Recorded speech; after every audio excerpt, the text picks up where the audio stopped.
Добар ден, почитувани гледачи, ве поздравуваме во уште едно ново издание на Ваш доктор и се надевам дека и денес, како и секогаш прочем, ќе бидете со нас добре, ќе не следите со внимание, се со цел нели да ви доставиме повеќе информации кога станува збор за проблемите со вашето здравје. Денес одлучивме да поразговараме за една интересна тема, кај нас од скоро веќе нели се практикува, тоа е лекувањето со хомеопатија.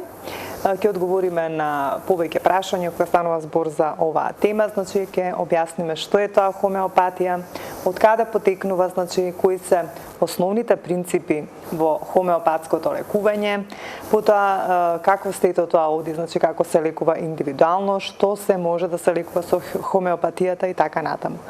Денешен ваш доктор кој што ќе биде одговорен за оваа тема и кој што ќе ви даде многу одговори на овие прашања, ќе биде доктор Албина Манева Крстевска, која што е специјалист ортопед хирург, меѓутоа и е дипломиран хомеопат.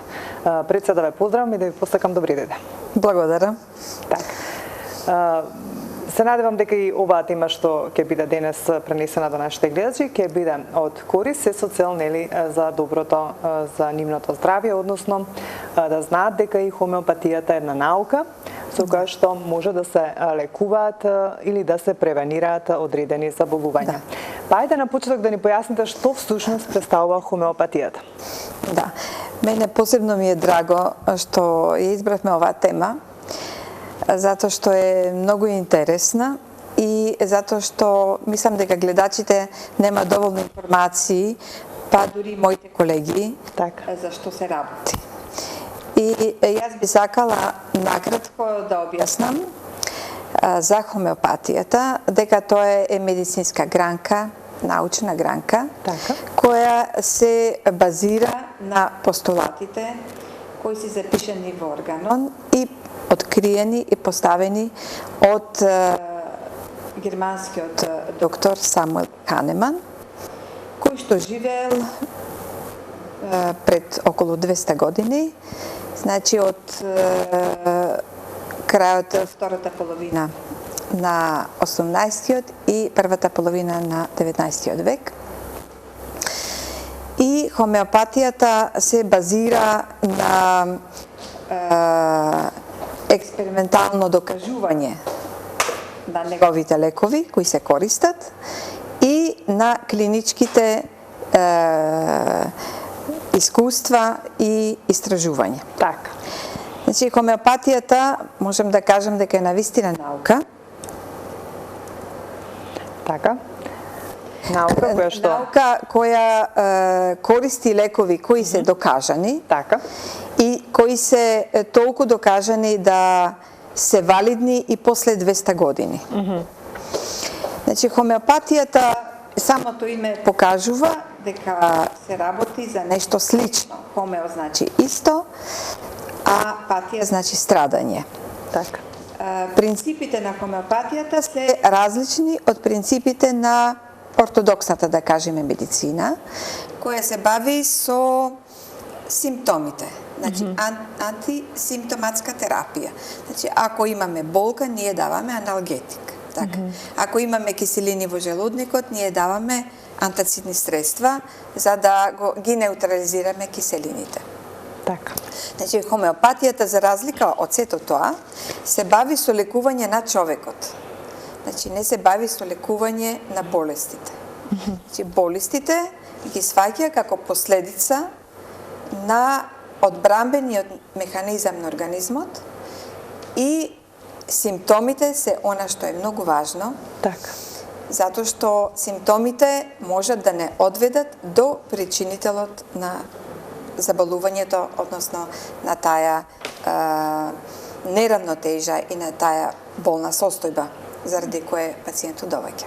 Значи, тие се тие основни принципи кои што според кои вие се водите кога станува збор за лекувањето со хомеопатија. Дали како оди лекувањето? Значи, дали е тоа индивидуално или секој одреден лек се прави за одредено заболување? Или го правите според онаа личност која што ќе дојде кај вас и ќе Значи, пред да ви одговорам на прашањето, јас сум должна да кажам неколку збора околу доктор Самуел Канеман. Значи, тој бил германски доктор. Така. многу способен, кој истовремено бил хемичар, бил ботаничар и минеролог, и кој бил полиглот. Значи, тој знаел 8 јазици, од кои неколку мртви јазици.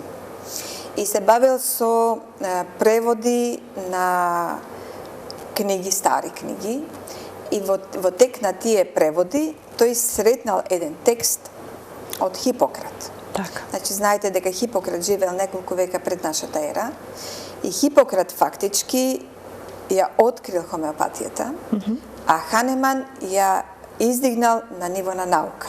Така. Значи, тоа се работело за супстанцијата кинин, која знаеме дека ја лекува маларијата.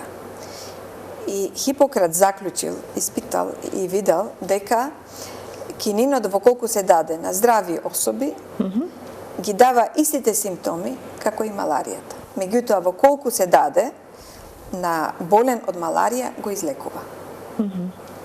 И врз основа на тоа, и како Ханеман не бил задоволен од тоа што медицината прави со луѓето во тоа време, значи методите биле многу груби на лекување и резултатите од лекувањето биле мизерни, и живееле во такво тешко време, тој барал начин како на луѓето да им помогне и како медицината да биде похумана и да биде поефикасна и да луѓето не страдаат.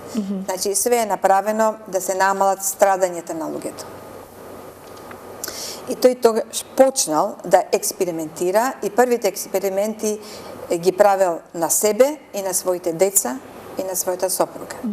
Значи, се докажувал, испитувал и толку бил екзактен и систематичен. Значи, типичен германец, кој со таква прецизност ги пишувал, значи сите, ги опишувал симптомите, опишувал како лекот делува, да неговите текстови се уште актуелни и после 200 години. Значи, после Втората светска војна, американските хомеопати сакале да проверат дали сите тие постулати на Ханеман се точни или дали докажувањата за лековите кои се користат се така како што тој ги дал. И тие почнале тоа да го прават, меѓутоа за брзо време се откажале, затоа што тоа било толку прецизно, дури и тие не биле толку прецизни колку тој.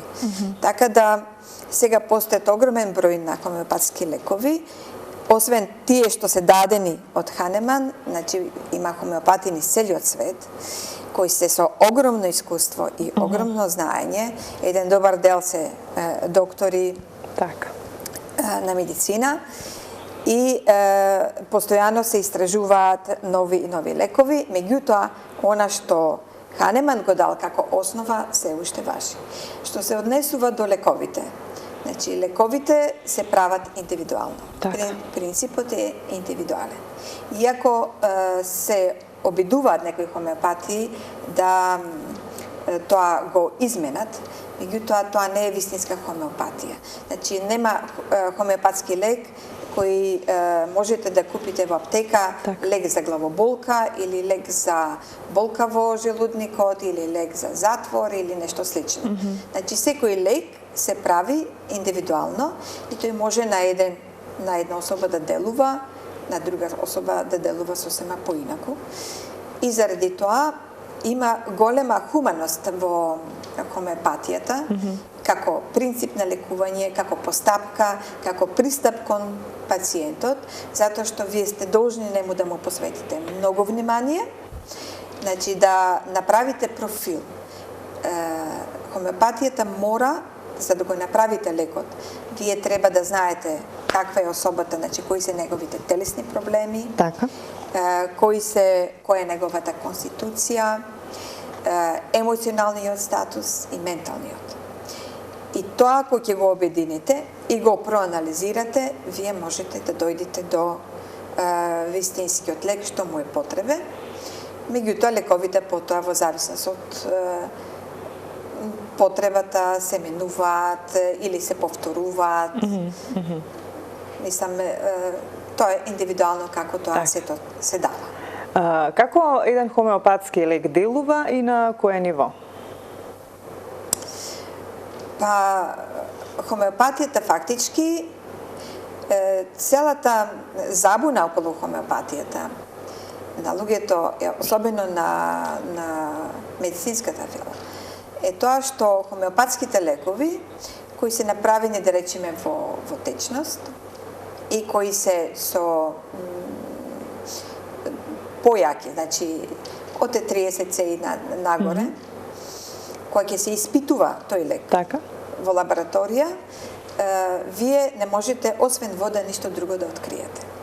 И многу колеги сметаат дека тука се работи за некое шарлатанство и дека тоа не е вистина и дека тоа е плацебо. Меѓутоа, современата наука, за времето на Ханеман, тој бил многу понапред, неколку века понапред од времето во кое живее. Па дури и во денешно време тој не е сватен. Благодарение на биофизиката, благодарение на генетиката и на молекуларната биологија сега и новата технологија, луѓето страшно многу работат во светот и тие научно ја докажа хомеопатијата како делува.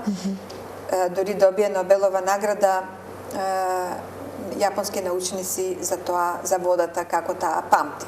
Фактички се работи за енергетски запис. Така. Од субстанцата која се користи како основа за правење на хомеопатскиот лек, практично кога ќе се направи растварање и кога ќе се направи сокусија, тогаш, и тоа се повторува многу пати, фактички не останува ни една молекула од таа субстанца, меѓутоа останува записот. И колку што е поголем растворот и колку е повеќе се потенцира лекот, тогаш е тој појак. За разлика од класичната фармаколошка индустрија, каде што е обратно. Значи, колку е по-слаб, значи, толку не делува. Значи, лекот кој има средна јачина, тој делува. Ако е многу јак, тој веќе може да убие. А овде е обратно. Значи, колку е порастворен, колку е поголем растворот и колку повеќе се потенцира, тогаш е појак. Затоа што се работи за енергетски запис. Така. Дали, бидејќи знаеме нели дека сите лекови имаат и некои несакани дејства, како што кажавте, оние таблети кои што се во класичната медицина, секако на она упатство кое што ќе го видите, можете да прочитате дека има несакани дејства и така натаму. Дали хомеопатските лекови можат да имаат некои несакани дејства? Хомеопатските лекови се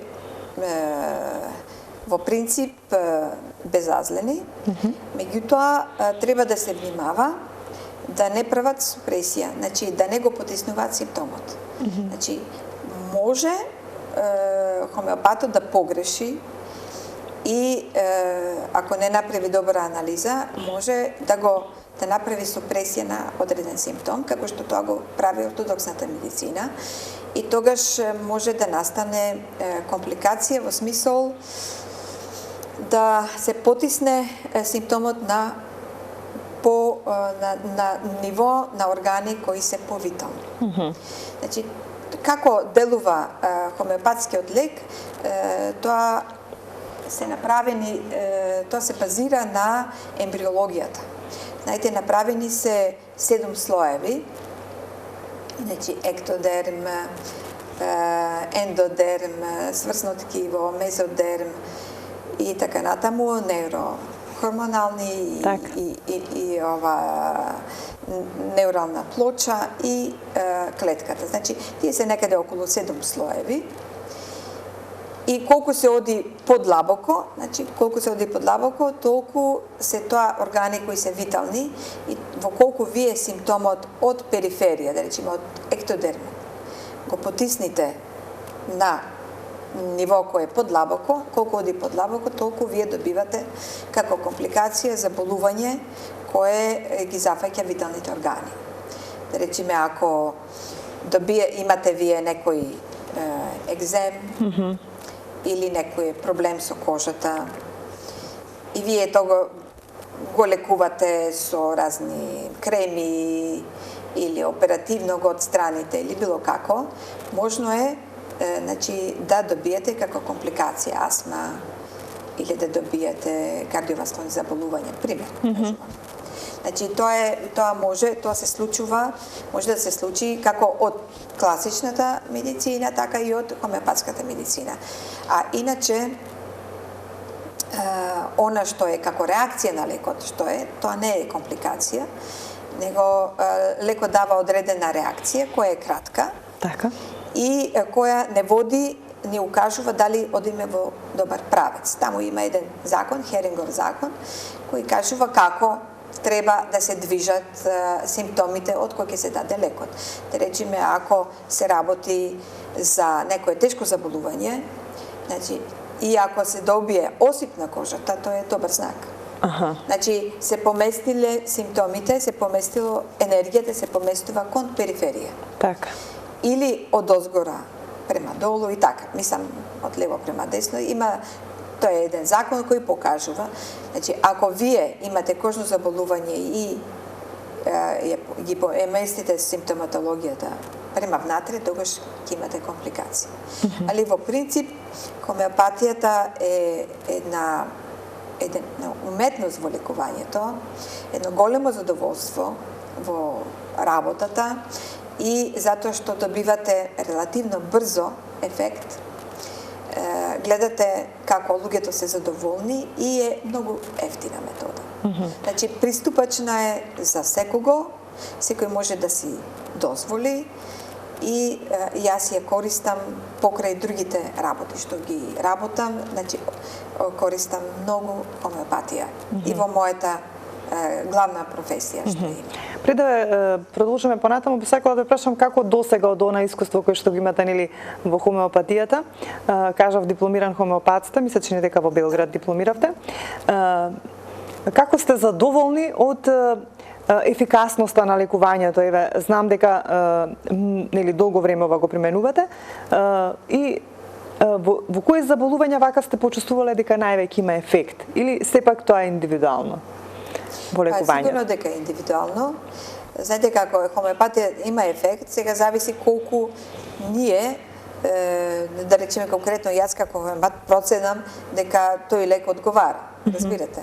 Значи зависи од вашиот капацитет. Така. Значи колку ќе процените и како тоа го работите. Меѓутоа хомеопатијата се учи цел живот.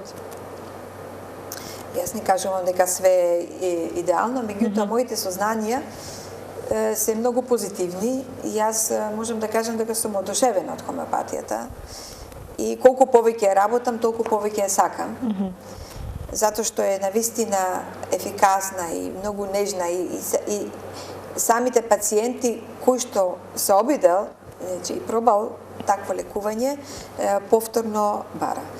Во Македонија мислам дека има хомеопати кои далеко пред мене почнали да работат и имат, мислам, доста големо искуство, особено со деца.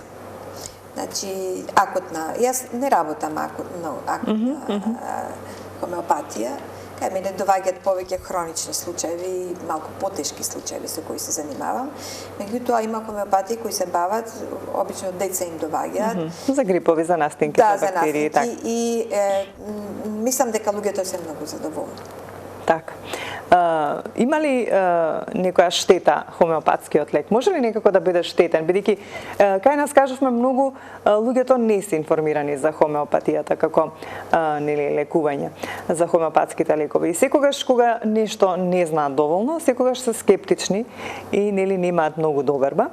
Па би сакала да им објасниме дали хомеопатскиот лек може да биде штетен. Бидејќи знаеме дека оние други лекови и покрај тоа што знаеме дека се штетни, ние нели си ги користиме и консумираме како антибиотици, така и нели други таблети, сега да не набројувам. Може ли некако да биде штетен хомеопатскиот лек? Не може да биде штетен хомеопатскиот. Така, зошто? Прво, тој не може да наштети. Јас ви кажав што може да биде штетно. Да. Значи, ако нешто се погреши, така. Ако погрешите. Значи, ако го потиснете заболувањето према натрешните слоеви. Така. Тогаш може да биде штетно. Меѓутоа можете и од тоа да се извлечите, да го коригирате. Так. Разбирате. Меѓутоа, штета нема, затоа што нема внатре никаква субстанца хемиска, која може да наштити. Тоа е, како да ви кажам, тоа е една комуникација. Значи, тоа е информација која му ја давате на организмот, тој може таа информација да ја прочита, ја разбира и реагира соодветно. Така. Значи, нема никакви хемиски средства? Нема. Во значи, она што се консумира? Хомеопатијата, знаете како е. Треба вие, симптомите ви се најважни. Сега, проблем е што првичните симптоми често ние ги немаме.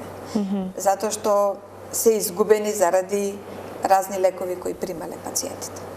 Значи, затоа треба доста време да посветите, да откриете кои биле првичните симптоми, ако е можно. Значи, тие се како патока си ве водат точно таму кај што треба.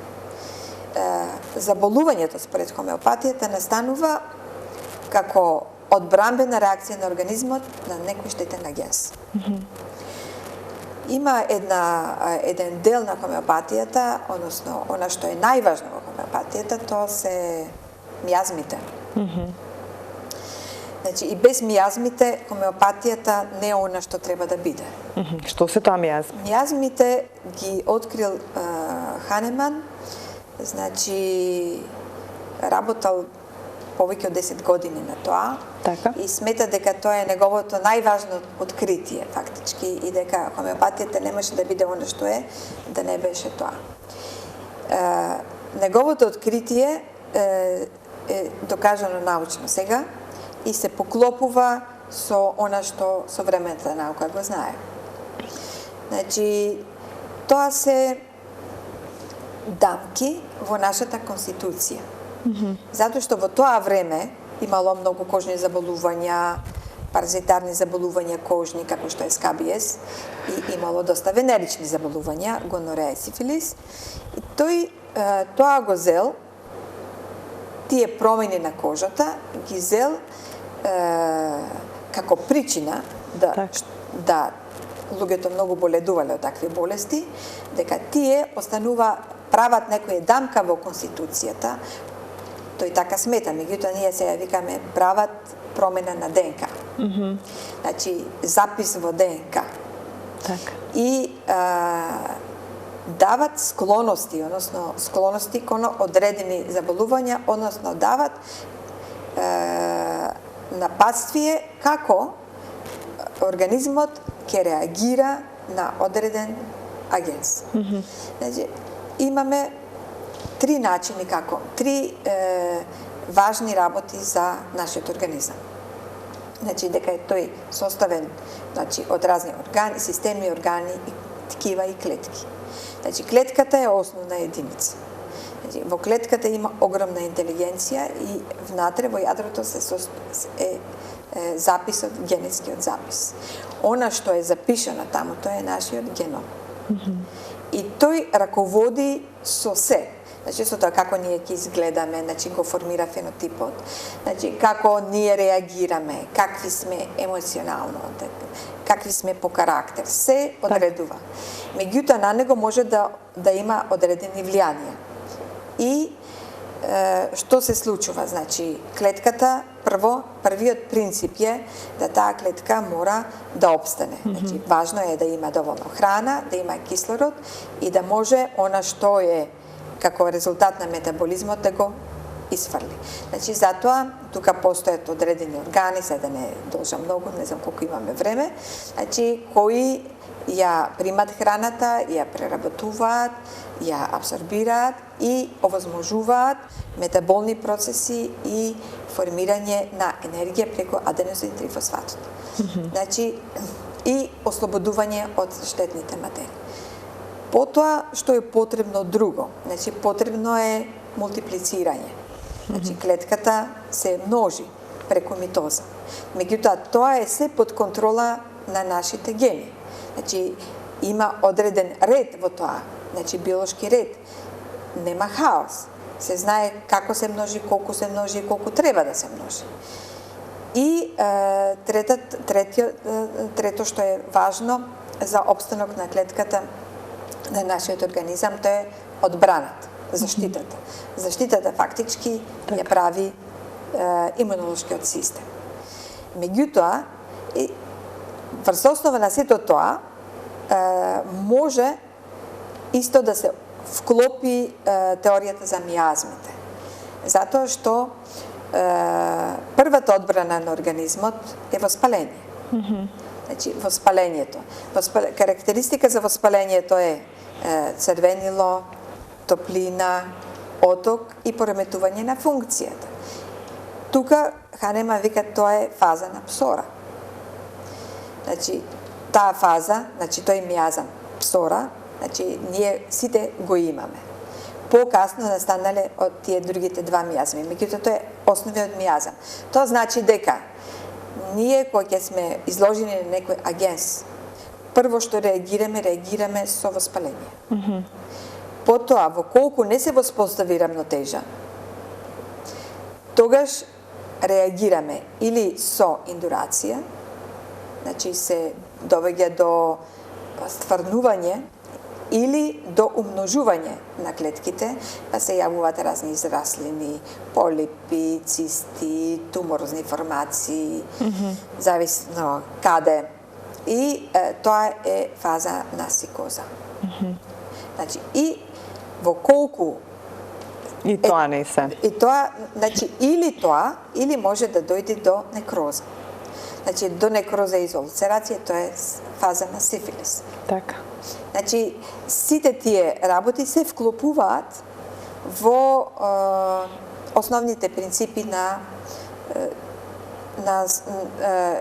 и сознание на современата наука.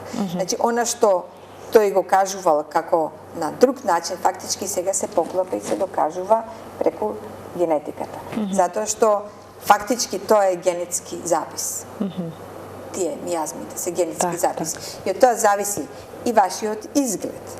Значи, секој мијазма има своји карактеристики во изгледот, во тоа како реагира на агенси, значи на какви заболувања склон. Да речеме, децата се во фаза на псора, затоа што тие многу реагираат со воспаление. Воспаление на ушето, воспаление на очето, воспаление на грлото, на устата и така натаму. Меѓутоа, има луѓе кои се во фаза на сикоза, значи тие се склони кон тумори, кон разни невоси, кон разни брдавици и така натаму. Значи, продуктивно, значи формираат, значи така реагира. Фактички тоа е реакција на нашиот имунолошки систем. Тој така реагира. Или па луѓе кои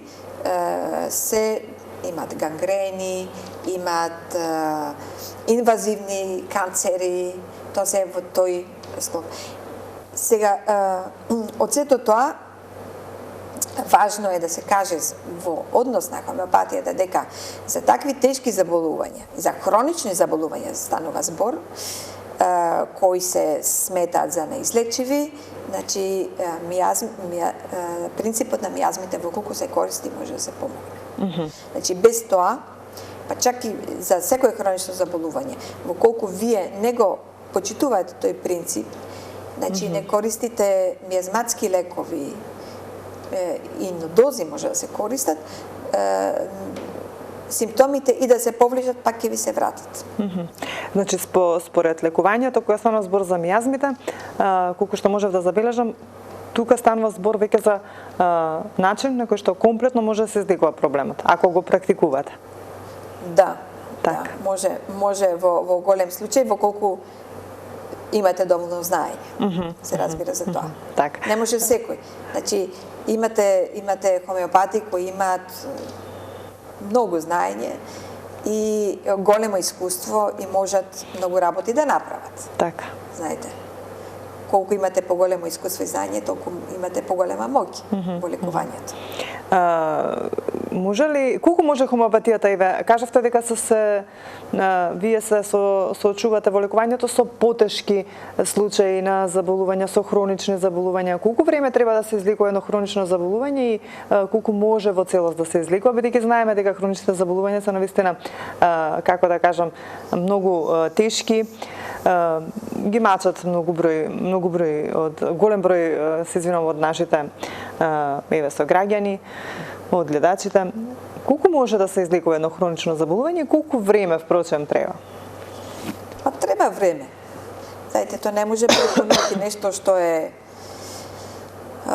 траело со години, не може тоа да оди преку ноќ. Не е возможно. Кажавме дека за акутните е полесно. За акутните е полесно, вие го гледате одма. Во моментот. Да, тоа е, мислам вака е многу убаво, зашто го гледате за неколку дена се средува така. Меѓутоа, хроничните случаи се покомплексни и сака време. Сака доста време и сака доста посветување. Добро, јас не работам само хомеопатијата, ја користам како дополнителна методологија, меѓутоа јас работам и други методи кога лекувам такви случаи. Така, кога се станува збор за потешки случаи. Така. Колку современата наука, генетиката, молекуларната биологија сепак во согласност со овие хомеопатски принципи? Мислам дека ги практикувате ли сите овие знаења од ова сето што го направив, за да се лекува со хомеопатија? Или? Секако. Значи, јас имам таква можност. Значи, прво имам и микроскоп. Гледам што се случува. Значи, во живо. Значи, има една метода, се вика анализа на капка крв на темно поле.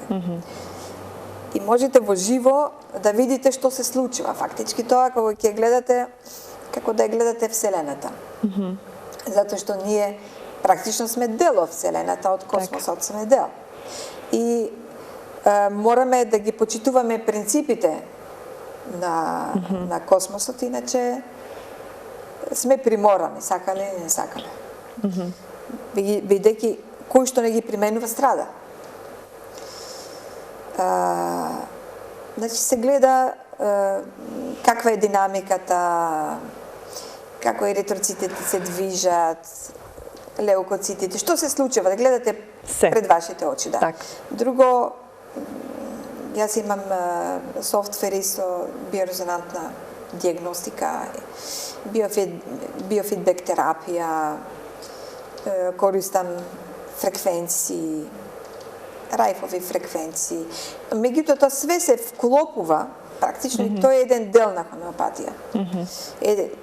Начин. Значи, сето тоа е информациона терапија. Тоа само го дополнува оно што го прави хомеопатијата, за на некој начин нели побрзо да се надмине некое заболување или во целост да се излекува. Мислам, веќе години не користам никакви лекови фармацевски. Ќе ме извинат, али не користам и немам потреба, затоа што луѓе доаѓаат кај мене кои години користат и ние ги исклучуваме, да речеме, аналгетиците. Добро, сега ако има некои други лекови кои мора да ги прима пациентот, нормално си ги прима и понатека, дури има потреба, се разбира, меѓутоа болките се смируваат на друг начин.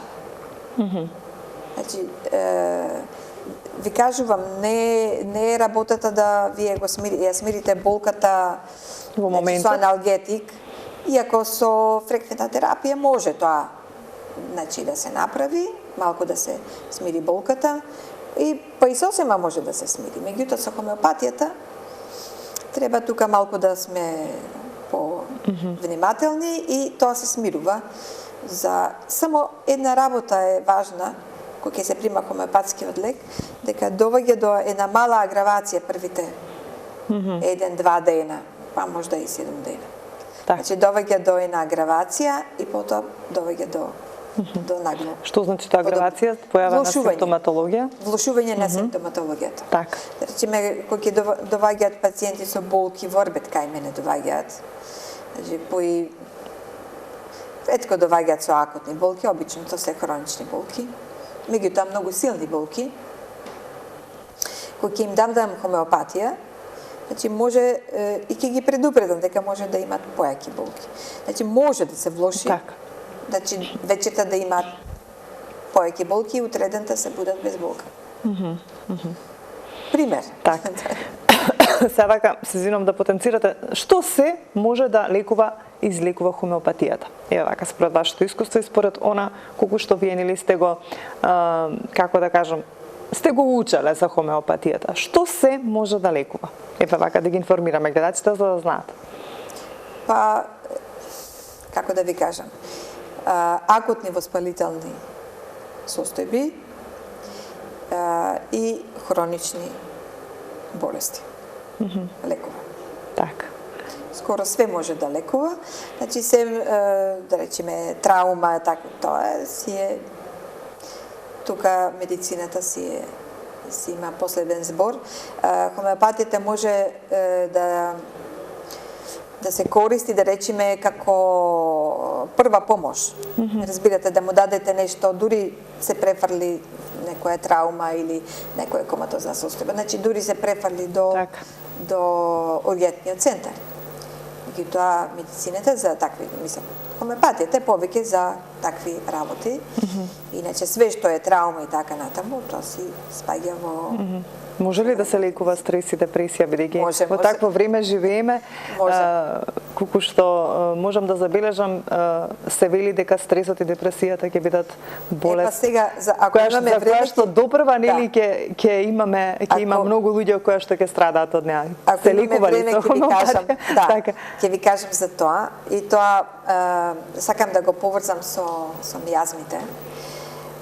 Значи, тој закон за мијазми, псорасикоза и сифилис фактички кружат.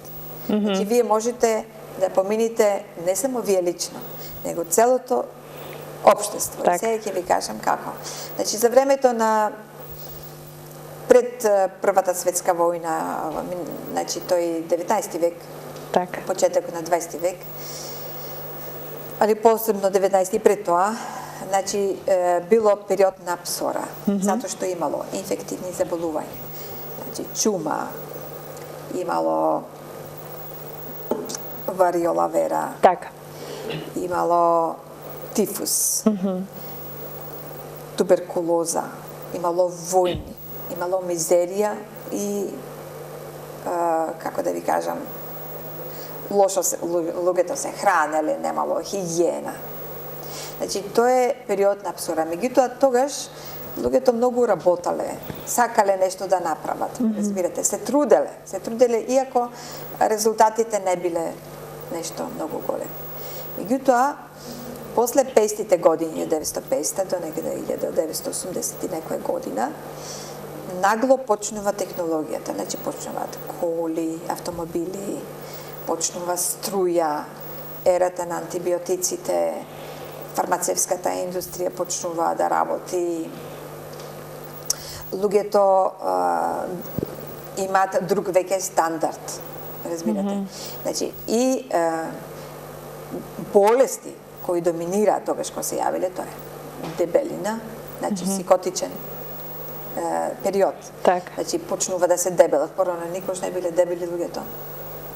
И гледате стари снимки, сите биле слаби. Сега, значи, дебели, висок крвен притисок, холестерол, триглицериди високи, кардиоваскулни заболувања.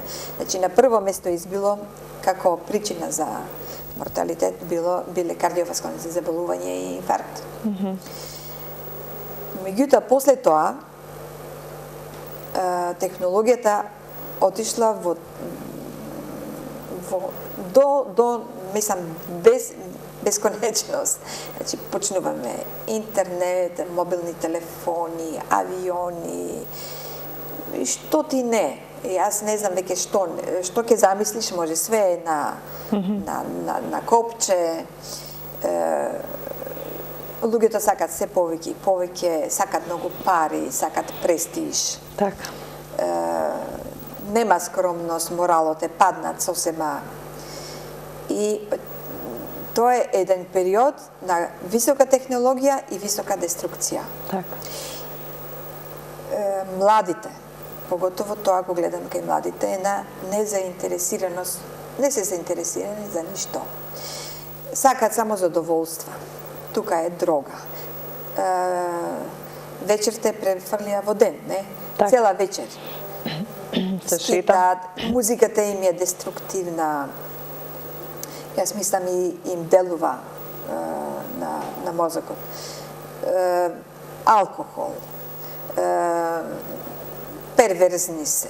Значи све оди, значи нема нормални односи. Тоа го гледаме секојдневно и сето тоа води до депресии, до анксиозности, до фобични состојби.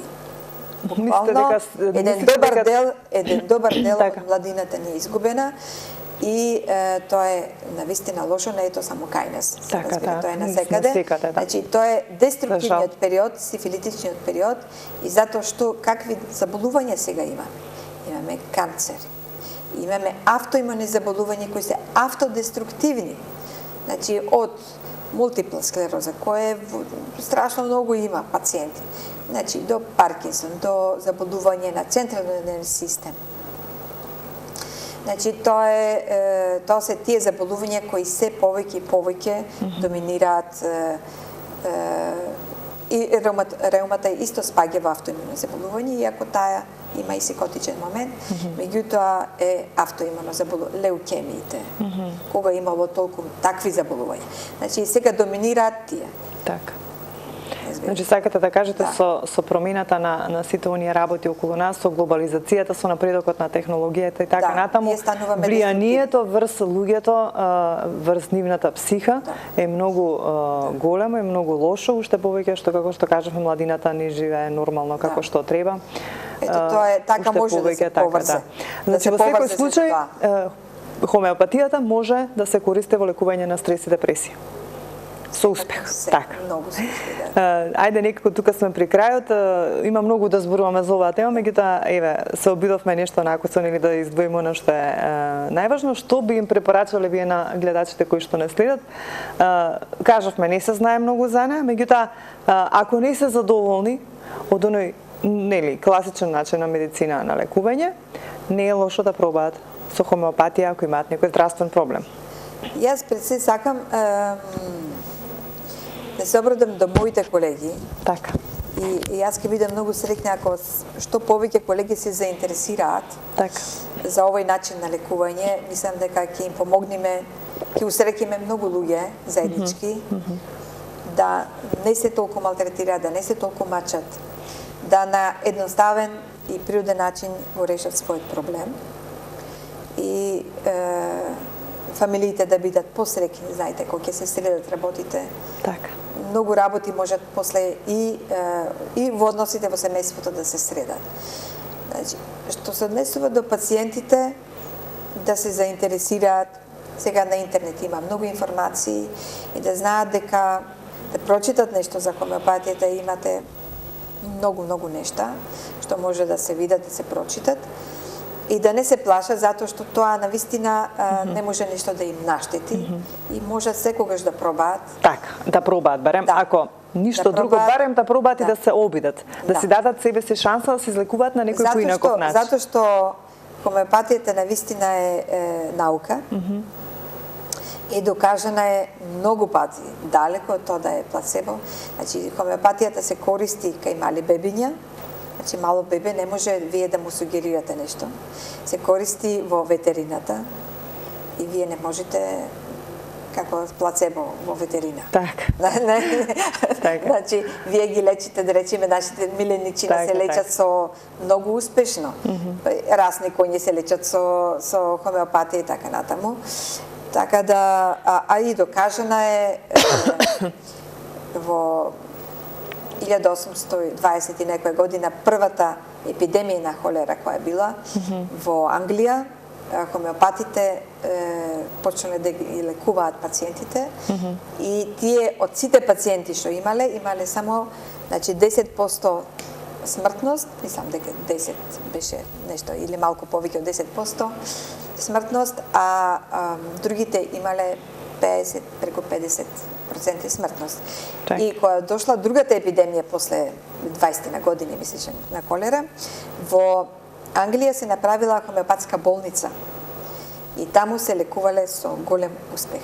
Така да во светот треба да знаат нашите македонци дека во светот милиони луѓе користат хомеопатски лекови. Таму веќе одамна се применува. И врвни и познати политичари се лекуваат и еминентни членови на неколку кралски европски семејства се лекуваат со хомеопатија. Факт е дека е така, значи знаеме ние дека одамна надворот кај нас тоа е нели така, се преминува, меѓутоа говориме за кај нас и еве се надевам дека се тоа што го говоревме, ги информиравме нашите гледачи и малку барем се обидовме да им разјасниме што е тоа хомеопатија и каков начин на лекување. Доктор Албина, ти благодарам за денес и се надевам дека еве во некоја следна прилика ќе бидете повторно овде за да проговориме за некоја друга тема.